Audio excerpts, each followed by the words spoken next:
Hi guys, इस video में हम ये एक क्वेश्चन सॉल्व करेंगे नंबर ऑफ आइलैंड्स। ये गेट कनेक्टेड कंपोनेंट्स का एप्लीकेशन है। बड़ा इंटरेस्टिंग सवाल है, लाइए दिखाता हूँ। देखिए, आपको ये एक आरे दिया गया है, 2D आरे दिया गया है और पता है क्या बताया गया है?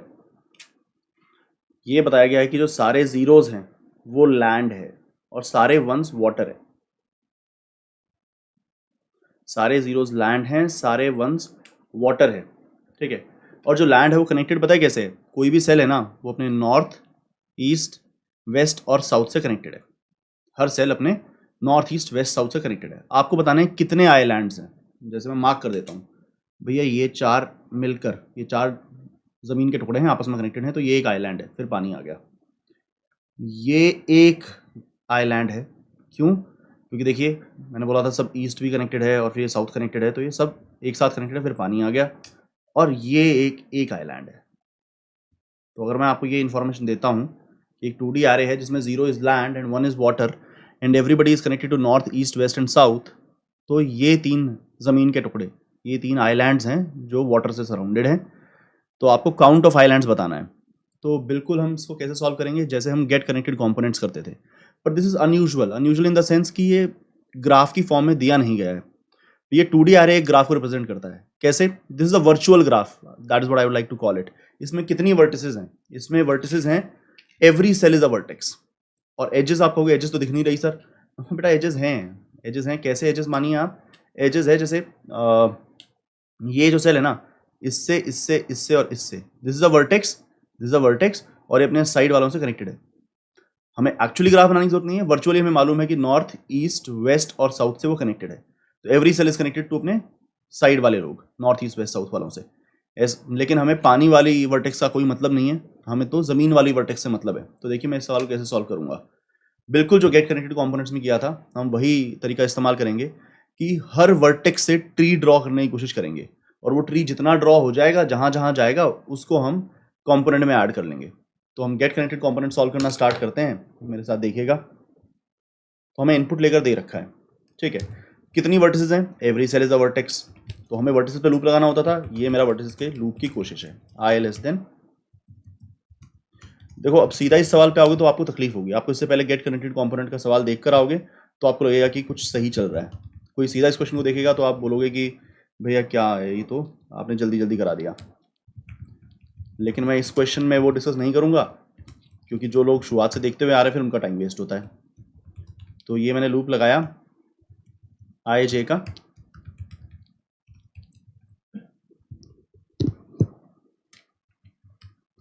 तो मुझे यहाँ पर आई जे सारी वर्टिसेस को रिप्रेजेंट करेगा। हर सेल पे मैं पहुंच जाऊंगा, every cell is a vertex. पर हमारा वास्ता सिर्फ कौन सी वर्टिसेस से है? जो लैंड टाइप की हैं। और लैंड किससे रिप्रेजेंट की करी है? लैंड रिप्रेजेंट की है हमने 0 से। तो जो सिर्फ लैंड वाले हैं वहां से हम ट्री ड्रॉ करने की कोशिश करेंगे।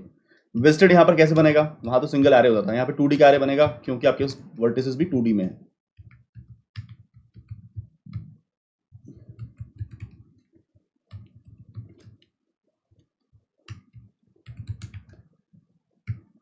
ये आपका विजिटेड हो गया। तो यहाँ से जब हम ड्रॉ करते थे ना, हम तभी ड्रॉ करते थे जब वो लैंड हो। लैंड तो नहीं होता था नॉर्मल गेट कनेक्टेड कंपोनेंट्स में, लेकिन हम तभी कॉल करते थे जब वो विजिटेड ना हो। तो हम यहाँ पे दो चीज़ों का ख्याल रखेंगे कि एक वो लैंड होनी चाहिए, दूसरी वो विजिटेड नहीं होना चाहिए आई जे। तो visited of I J must be equal to false, कि वो अनविजिटेड है, ठीक है। तो हम उसका ड्रॉ ट्री कॉल कर देंगे। यहाँ जितनी बार आएंगे, अब हमें पता करना है कंपोनेंट्स कितने हैं। एक्चुअल में कंपोनेंट बनाने में इंटरेस्टेड नहीं हूँ मैं, सिर्फ कंपोनेंट्स का काउंट चाहिए। तो मैंने एक काउंट 0 कर दिया। तो जितनी बार आप ट्री ड्रॉ करके आते हैं, जितनी बार आप ट्री ड्रॉ करके आते हैं, उतनी बार आपको एक कंपोनेंट मिल जाता है। तो मैं उस काउंट को बढ़ा दूंगा और बाहर निकल के इस काउंट को प्रिंट करूंगा। System dot out dot print line count, ठीक है। अब वो कॉल जो हम कॉल लगाया करते हैं, ड्रॉ ट्री फॉर कंपोनेंट, तो उसमें हम ग्राफ पास किया करते हैं। ग्राफ के रूप में हमारा एरे चला जाएगा। उसमें हम सोर्स पास किया करते हैं, सोर्स के नाम पर यहाँ पर इस बार आई और जे दोनों जाएंगे। विजिटेड पास किया करते हैं, विजिटेड पास करेंगे। कंपोनेंट पास किया करते हैं तो उसकी ज़रूरत नहीं है, हमने तो सिर्फ ट्रैवल करना है जितना ट्रैवल कर सकते हैं, ठीक है। एक्चुअली कॉम्पोनेंट बनाने की जरूरत नहीं है। Public static void draw tree for component. I am cutting a few corners. अगर आपको नहीं समझ में आता है तो कमेंट्स में लिखिएगा कि भैया थोड़ा कम समझ में आया, दोबारा बना दीजिए। और समझ में आ जाता है, अगर ऐसा एक भी कमेंट नहीं आता है तो फिर मैं इस वीडियो को दोबारा नहीं बनाऊंगा। ठीक है, तो देखिए अब क्या करना होता था, हम आते ही विजिटेड मार्क किया करते थे। तो आते ही विजिटेड मार्क कर दिया। अब दूसरा काम क्या करते थे, कंपोनेंट में ऐड करते थे। कंपोनेंट में ऐड करने की जरूरत नहीं है, हमें सिर्फ कंपोनेंट काउंट करने हैं, एक्चुअल हमें कंपोनेंट नहीं चाहिए।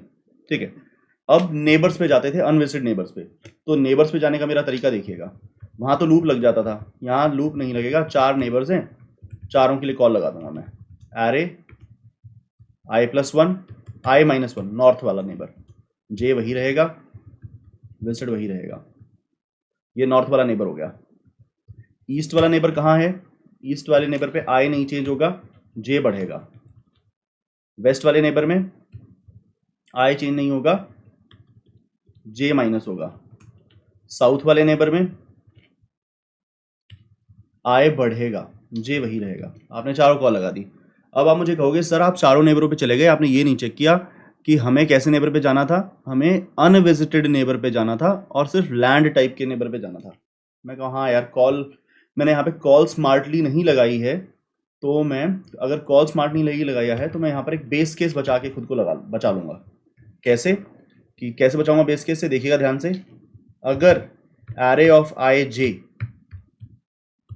पर 1 पड़ा हो, मतलब वहां वाटर हो, तो लौट जाइए, रिटर्न। ऐसे बचाऊंगा खुद को। या तो यहाँ इफ लगा के कॉल लगाता, कैसे लिखता, इफ i-1 जे पर 1 पड़ा है तो कॉल ना लगाएं। दो तरीके हो सकते थे, कोई ऐसे कर सकता था, इफ एरे ऑफ आई, जहां जा रहे हो, जिस नेबर पे जा रहे हो, i-1 जे के ऊपर अगर 0 पड़ा है तो ही जाएं। एक तरीका था ये, मैं यहाँ पर इफ लगाकर कॉल लगाता, सब जगह इफ लगाता, यहाँ पर i+1 का लगाता, यहाँ i-1 का लगाता, यहाँ i+1 जे का चेक लगाता कि वहां पर अगर वाटर लैंड है तो ही कॉल लगाएं। या कॉल आपने दिमाग बंद करके लगा दी, कॉल लगा दी, हमने देखा भी नहीं वहां पर वाटर है, लैंड है, विजिटेड है, अनविजिटेड है, बोर्ड के अंदर है नहीं है, हमने नहीं चेक किया, हमने बिंदास कॉल लगा दी। मैं दोबारा अपनी बात बोलता हूँ, दो तरीके हैं, प्रोएक्टिव और रिएक्टिव। प्रोएक्टिव का मतलब होता है आप कॉल लगाने से पहले सारी कंडीशनें चेक करेंगे। दूसरा तरीका क्या है, कॉल बिंदास लगा दो, फिर बेस केस लगाकर खुद को बच जाओ कि अगर गलत कॉल लग गई है ना तो लौट जाओ, रिटर्न कर जाओ, गलत कॉल थी, भागो वापस। ठीक है, तो अगर वाटर है तो गलत कॉल है, या वो विजिटेड है तो भी गलत कॉल है। विजिटेड भी थोड़ा जाया करते थे हम तो यहाँ पर पहले ही चेक किया करते थे लूप में कि वो नॉन विजिटेड होना चाहिए, तभी चेक कॉल लगेगी। विजिटेड है तो लौट जाएं। और सबसे पहले तो ये चेक करना होगा कि बोर्ड के अंदर है, आई अगर लेस देन 0 हो गया है, या जे अगर लेस देन 0 हो गया है, या आई एरे डॉट लेंथ के बराबर हो गया है, ग्रेटर देन या equal to array dot length अगर हो गया है, या j greater than equal to array of 0 dot length हो गया है। ठीक है, देखिए मैंने क्या क्या चेक किया, ध्यान से देखिएगा। क्या वॉल्स आई नेगेटिव हो गया, क्या जे नेगेटिव हो गया, या आई बड़ा हो गया, या जे बड़ा हो गया है, या वहां पर वाटर है, या वहां पर वो ऑलरेडी विजिटेड है, तो रिटर्न कर जाए। दूसरा तरीका क्या होता, आप इन्हीं के ऑपोजिट यहां पर चेक करते हैं कि i must be greater than equal to 0 and j must be greater than equal to 0 and i must be less than array dot length and j must be less than array 0 dot length and array of I j के ऊपर 0 होना चाहिए, मतलब land होनी चाहिए, and visited equal to false, वो visited नहीं होना चाहिए। तो यहां से मैं ये i-1 जे के लिए 6 चीजें चेक करके कॉल लगाता, फिर i,j+1 के लिए 6 चीजें चेक करके कॉल लगाता, i,j-1 के लिए एक बड़ा सा इफ लग के कॉल लगाता, i+1, j के लिए यही 6 का एंड करके कॉल लगाता, इसका नेगेशन। या कॉल लगा दो और देखो अरे गलत कॉल लग गई, रिटर्न कर जाओ, एक ही बात है। ठीक है, तो this would be able to do our work. देख लीजिए अब ये कैसे हमारे लिए काम करेगा, देखिएगा। मैं ये सारा कोड उठाता हूँ, थोड़ा समझाने की कोशिश करता हूँ। यहाँ इस साइड में इस कोड को हम रखेंगे। देखिए, तो आप लूप के अंदर आए, यहाँ पर लूप के अंदर आए, इस स्पॉट पर ऐसे से आप चल रहे हैं, यहाँ पर इस लूप के अंदर आए आपने देखा 0 है, हाँ, अनविजिटेड है, हाँ, तो आपने कॉल लगा दी, कोड यहाँ पर आया। तो अभी ये बोर्ड की ये वाली कंडीशन में नहीं फंसेगा ये, क्योंकि ये बोर्ड के अंदर है, पहली 4 कंडीशनों से पास हो गया। वन नहीं, वन होता तो रिटर्न कर देते, पर ये तो जीरो है। विजिटेड होता तो रिटर्न कर जाते, विजिटेड भी नहीं है क्योंकि अभी तक टिक नहीं लगा है। तो सबसे पहले विजिट करा इसे, टिक लगाया, ठीक है। फिर draw tree for i-1, call लगाई i-1 के लिए, ऊपर गया, i नेगेटिव हो चुका है, वापस आ गए। फिर i, j+1 के लिए कॉल लगाई, मतलब इसके लिए कॉल लगाई, इसके लिए कॉल लगाई, तो ये इधर नहीं फंसेगा, विजिट हो जाएगा, ठीक है। मतलब ये पहले वाला है ना, मैं इस पर नीचे 4 डॉट लगा दूंगा। दोबारा से स्टार्ट करते एक बार। मैं यहाँ पर जब किसी भी पॉइंट पर आऊँगा, किसी भी पॉइंट के लिए लूप से जब कॉल लगेगी तो मैं उसके अंदर डॉट लगा दूंगा कि ये लूप से कॉल हो चुका है। अगर वो विजिट हो चुका है तो मैं उसके ऊपर टिक लगा दूंगा, ठीक है। और जो उसकी 4 कॉल है मैं कैसे रिप्रेजेंट करूंगा, 4 कॉल रिप्रेजेंट करूंगा यहाँ पर 1 2 3 4, ऐसे 4 डॉट्स दिखाऊंगा, ठीक है। देखिएगा मेरे साथ चलेगा। तो जी लूप ने पहले वाले को एनालाइज किया, देखा क्या वो जीरो है, हाँ जी। क्या वो विजिटेड है, नहीं है जी, विजिटेड नहीं है, टिक नहीं लगा हुआ। तो कॉल कर दें, कॉल कर दिया, यहाँ है। तो ये वाला बंदा इस पहले चेक में नहीं फंसेगा। क्यों नहीं फंसेगा, बोर्ड के अंदर है, दिख रहा है। ये पहली 4 लाइन तो बस ये चेक करें कि वो बोर्ड के अंदर होना चाहिए। अगर वो बोर्ड के बाहर हो तो रिटर्न कर जाए, बोर्ड के बाहर तो है नहीं।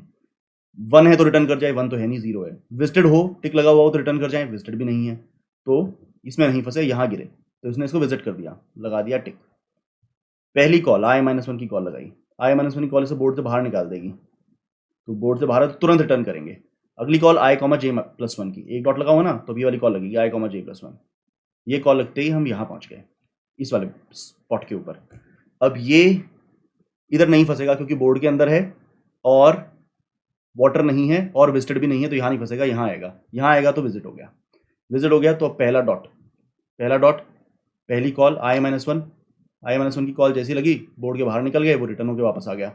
i, j+1 की कॉल लगाई उसने, अब दूसरे डॉट से j+1 से वो इधर भेजेगा, इधर भेजा तो देखिए बोर्ड के अंदर तो था लेकिन वाटर है तो रिटर्न हो गया। दूसरी कॉल से इधर आए थे, इसने रिटर्न करा दिया, विजिट नहीं हुआ, ये रिटर्न करा दिया। अब इसने अपनी 2 डॉट लगे हुए तो तीसरी कॉल पे बैठा, i, j-1 की कॉल लगाई, मतलब इधर की तरफ कॉल लगा दी तीसरे डॉट से। ये कॉल इधर लगाई, ऊपर गए तो चारों कंडीशनें ठीक हैं, इसमें कोई दिक्कत नहीं है, वाटर भी नहीं है पर विजिटेड है, टिक लगा हुआ है, तो उसने वापस भेज दिया, रिटर्न कर दिया। यहाँ पर वापस आए, इसी स्पॉट पर वापस आए। इसकी आखिरी बची हुई है अब i+1, नीचे की तरफ कॉल लगवा दी इसने, नीचे की तरफ कॉल लगवा दी तो वो बोर्ड के भी अंदर है, लैंड भी नहीं, वाटर भी नहीं है और विजिटेड भी नहीं है, तो ये पास हो गया, यहाँ पर ये विजिट हो गया। अब इसके पहले डॉट ने i-1 वापस ऊपर कॉल लगवाई, i-1j वापस ऊपर कॉल लगवाई, उसने तुरंत वापस भेजा क्योंकि वो विजिटेड है। देखो वापस कौन भेजता है, या तो बोर्ड के बाहर भेज दो वापस भेज देगा, या वाटर पे भेज दो वापस भेज देगा, या विजिटेड पे भेज दो वापस भेज देगा। तो इसने ऊपर भेजा लेकिन वो विजिटेड था, उसने वापस भेज दिया। अब यहाँ वापस आए, अब i, j+1 इधर भेजेगा, ये वाटर आपको वापस भेज देगा, i, j-1 ये कॉल लग जाएगी, इधर आ जाएंगे, ठीक है। क्योंकि ना तो ये वाटर है ना ये विजिटेड है, तो ये सबसे पहले ये विजिट होगा। फिर पहले डॉट से i-1j ऊपर की तरफ कॉल लगी, ऊपर की तरफ कॉल लगी, वो विजिटेड उसने वापस भेज दिया। फिर i, j+1 इधर कॉल लगी, ये विजिटेड इसने वापस भेज दिया। i, j-1 बोर्ड के बाहर है, वापस भेज दिया। i+1, j वाटर है, वापस भेज दिया। इसके चारों डॉट हो गए, तो अब इससे पिछले वाले पे गिरे, उसका चौथा डॉट रहता है विच इज i+1, j उसने नीचे भेजना चाहा, उसने वापस भेज दिया क्योंकि वो तो वाटर है। इधर गिरे, इसके 4 डॉट हो चुके हैं, इधर गिरे, इसके 2 डॉट हुए हैं, इसका ये i, j-1 रहता है। इसने लेफ्ट भेजना चाहा, बाहर है बोर्ड के बाहर, अंदर आ गए। इसने अब चौथे डॉट से i+1, j नीचे भेजना चाहा, वो विजिटेड है तो वापस आ गए। तो आपके पहले ही जब यहाँ से कॉल लगी थी, ये पहला डॉट, अंदर वाला डॉट बताता है कि लूप के अंदर से जो पहली कॉल लगी थी उसने इन सबको विजिट कर दिया है। इसके नाम का आपने एक काउंट बढ़ाया कि एक कंपोनेंट मिल गया है, वो कंपोनेंट ये कंपोनेंट है, आपको एक कंपोनेंट मिल चुका है। जो आपने यहाँ पर पहला अंदर वाला डॉट, मतलब लूप के अंदर से जो पहली कॉल लगाई थी, उसने इन चारों को विजिट कर दिया और आपका एक कंपोनेंट काउंट हो गया। अब लूप आपका आगे बढ़ा, उसने इसको भेजना चाहा लेकिन उसको नहीं भेज पाएगा क्योंकि ये ऑलरेडी विजिट हो गया है, तो इसका डॉट लगा और कुछ नहीं हो पाया। अब अगले से इस स्पॉट से कोशिश करेगा, नहीं भेज पाएगा 1 को, क्योंकि हम सिर्फ लैंड को भेजते हैं, तो इसको नहीं भेज पाएगा। अगले को नहीं भेज पाएगा, इसको नहीं भेज पाएगा, नहीं भेज पाएगा, नहीं भेज पाएगा, नहीं भेज पाएगा, क्योंकि सिर्फ वाटर से ही शुरुआत होती है, सिर्फ लैंड से ही शुरुआत होती है, जीरो से ही शुरुआत होती है। देखो ना, यहाँ से हमने तभी ड्रॉ ट्री कॉल किया है जब जीरो हो और अनविजिटेड हो। तो अब इसको भी नहीं भेज पाएगा क्योंकि ये जीरो तो है पर विजिटेड है। इसको भी ड्रॉ ट्री में नहीं भेज पाएगा, अगले वाले को भी, क्योंकि जीरो तो है पर विजिटेड है, टिक लग चुका है, तो नहीं, फॉल्स होना चाहिए, नहीं भेज पाएगा। 1 को तो वैसे नहीं भेजता, इन वाले 1 को भी नहीं भेजेगा। अब इस वाले 0 को भेजेगा तो आपका ये वाला कंपोनेंट पूरा ट्रैवल होकर आएगा ट्री के अंदर से, जिससे आपके कंपोनेंट हो जाएंगे 2, ठीक है। फिर इसको भेजेगा नहीं, इसको भेजेगा नहीं, जब इसको भेजेगा तो आपका ये वाला पूरा ट्रैवल होकर आएगा, जिससे आपके कंपोनेंट हो जाएंगे 3। फिर इसको नहीं भेजेगा क्योंकि विजिट हो चुका है, इसको नहीं भेजेगा क्योंकि विजिट हो चुका है, इसको भेजेगा नहीं क्योंकि ये क्या है, वाटर है, इसको भेजेगा नहीं, वाटर है, इसको भेजेगा नहीं, विजिट हो चुका है। बस आगे कुछ होगा ही नहीं। आगे या तो सारे वाटर बचे हैं, आगे या तो सारे वाटर बचे हैं, या सारे 0 ऐसे बचे हैं जो विजिट हो चुके हैं, किसी कंपोनेंट का पार्ट बन चुके हैं। ठीक है, तो आपके टोटल नंबर ऑफ कंपोनेंट्स आ जाएंगे 3। तो इस क्वेश्चन के अंदर आपको समझना क्या था कि वर्चुअल ग्राफ के अंदर एक्चुअली आपको एजेस बनाने की जरूरत नहीं है, आप एजेस सोच भी सकते हैं। ये 4 एजेस आपकी डायरेक्शन की वजह से है, क्योंकि नॉर्थ के अंदर भी एक एज है, ईस्ट पे भी, वेस्ट पे भी, साउथ पे भी। दूसरी बात आपको यहाँ समझने लायक ये थी कि प्रोएक्टिव और रिएक्टिव कॉल्स में क्या फर्क होता है। प्रोएक्टिव में आप यहाँ चेक करके कॉल लगाते, ये कॉल लगाने से पहले चेक करते सारी बातें। क्या चेक करते कि i-1 पॉजिटिव होना चाहिए, i-1 greater than equal to 0 होना चाहिए। जहां आप जा रहे हैं i-1 j को चेक करते हैं आप कि i-1 greater than equal to 0 है कि नहीं, j greater than equal to 0 है कि नहीं, i-1 less than arrow dot length है कि नहीं, j less than arrow 0 dot length है कि नहीं, i-1 j के ऊपर लैंड है कि नहीं, मतलब 0 पड़ा है कि नहीं पड़ा, और i-1 j विजिटेड फॉल्स होना चाहिए कि वो विजिट तो नहीं हो गया, तभी आप कॉल लगाते हैं। या आप कॉल लगा दीजिए और कोई भी दुर्घटना हुई तो लौट जाइए। ठीक है, तो that is how we do it. I think आपको ये समझ में आया होगा। मैं इसे एक बार रन करके देखता हूँ। ये मैंने इसका रन दबाया, डिफॉल्ट टेस्ट केस पे चल जाएगा, ये तो चल रहा है। सबमिट करके देखा तो चल रहा है। उम्मीद करता हूँ समझ में आया होगा। थोड़े से मैंने कॉर्नर्स कट किए हैं, पर आई थिंक जो मुंह से बोला है उसकी मदद से आप इसे कर पाएंगे। बस ये प्रोएक्टिव रिएक्टिव वाली बात समझ लीजिएगा, या तो बस कॉल लगा दीजिए और रिकवर कर जाइए, या सोच समझ के कॉल लगाइए। ठीक है, मिलते हैं अगले सवाल में। Thank you very much.